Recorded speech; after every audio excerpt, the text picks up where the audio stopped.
જય શ્રી કૃષ્ણ। આજે આપણે રગડાવાળી ભેળ બનાવવાના છીએ। તો આપણે રગડો કઈ રીતે બનાવવો તે જોઈશું। સૌથી પહેલા તો આપણે રગડા માટે સૌથી પહેલા બટેકાની જરૂર પડશે।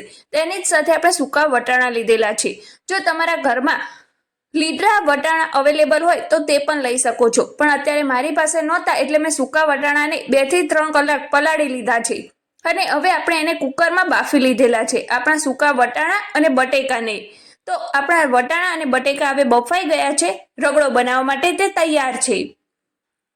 તો ચલો હવે આપણે રગડો બનાવવા માટે બીજી કઈ વસ્તુની જરૂર પડશે તે પણ જોઈ લઈએ।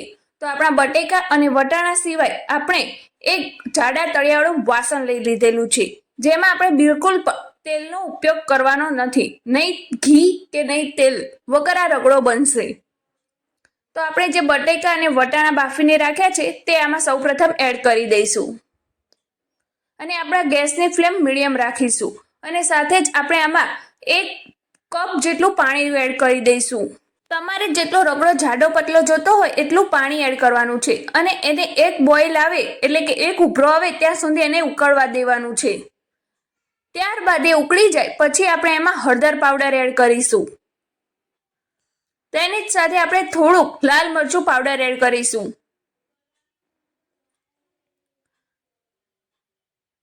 આની જ સાથે આપણે આમાં ગરમ મસાલો એડ કરીશું, અડધી ચમચી જેટલો। તેની જ સાથે આપણે અડધી ચમચી આમચૂર પાવડર એડ કરીશું। તેની જ સાથે આપણે અડધી ચમચી સંચળ પાવડર લીધેલો છે। તેની જ સાથે હવે આપણે મીઠાનો ઉપયોગ કરીશું। મીઠું તમારા સ્વાદ પ્રમાણે એડ કરવાનું છે અને તમારે જેવી રગડાની થિકનેસ જોતી હોય એ રીતનું જાડું પતલું રાખવું હોય એ રીતે તમારે પાણી ઉમેરવાનું છે। આ રીતે મીઠું ઉમેરાઈ જાય પછી આપણે આમાં થોડોક ચાટ મસાલો એડ કરીશું અને આ બધું હવે સારી રીતે મિક્સ કરી લઈશું। અત્યારે આપણે આ રગડો જે છે એ રગડાવાળી ભેળ માટે બનાવ્યો છે, પણ આ સ્ટાઇલે તમારે જ્યારે રગડાવાળી પાણીપુરી બનાવી હોય ત્યારે તમે આ ટાઈપે રગડો બનાવશો તો પણ તેમાં સરસ લાગશે। તો જો આ રીતે સરસ રીતે એને મિક્સ કરીને એને આપણે 3 મિનિટ સુધી ઉકળવા દઈશું અને તમારે જેવી રગડાની કન્સિસ્ટન્સી જોતી હોય એ રીતનો જાડો પતલો રાખવાનો છે। તો મેં અત્યારે આ રીતનો રગડો રાખેલો છે અને અડધા બટેકાને થોડાક આખા રાખ્યા છે, એકદમ ક્રશ નહીં કરી લીધેલા।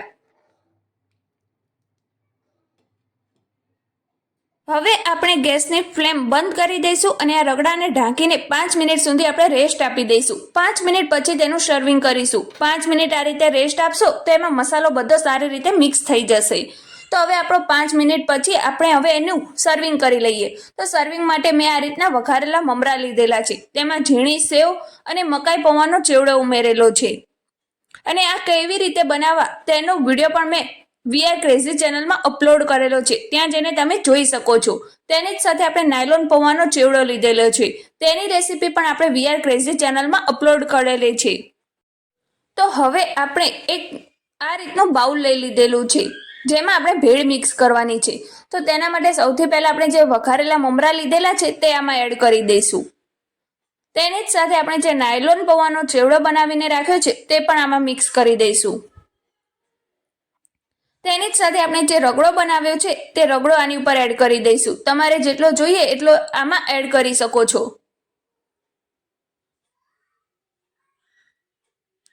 આ રીતે રગડો એડ થઈ જાય પછી એને સારી રીતે મિક્સ કરી લેવાનું મમરા સાથે અને જરૂર પડે તો તમે બીજો રગડો એડ કરી શકો છો કે બીજા મમરા પણ એડ કરી શકો છો। તેની જ સાથે આપણે ખાટી મીઠી આમલીની ચટણી લીધેલી છે, જે ખજૂર આમલીની ચટણી હોય તે લીધેલી છે।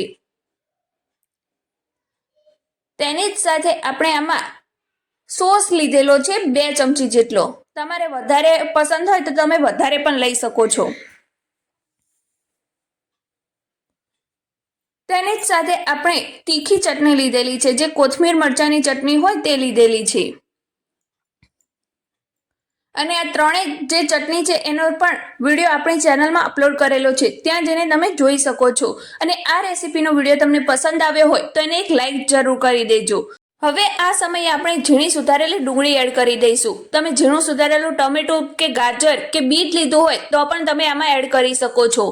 તેની જ સાથે હવે આપણે આમાં ડુંગળી ઉમેરાઈ જાય પછી આમાં ઉપરથી તમે ઝીણી સેવ ઉમેરવા માંગતા હોય તો પણ તમે ઉમેરી શકો છો.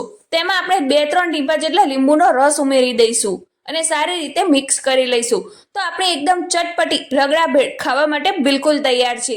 તો તમને આ વિડીયો પસંદ આવ્યો હોય તો એને એક લાઈક જરૂર કરી દેજો અને આગળ તમે કઈ રેસીપીનો વિડીયો જોવા માંગો છો તે પણ કમેન્ટ બોક્સમાં લખીને જરૂરથી બતાવજો અને ચેનલને સબસ્ક્રાઇબ ના કરી હોય તો એને સબસ્ક્રાઇબ જરૂર કરી દેજો.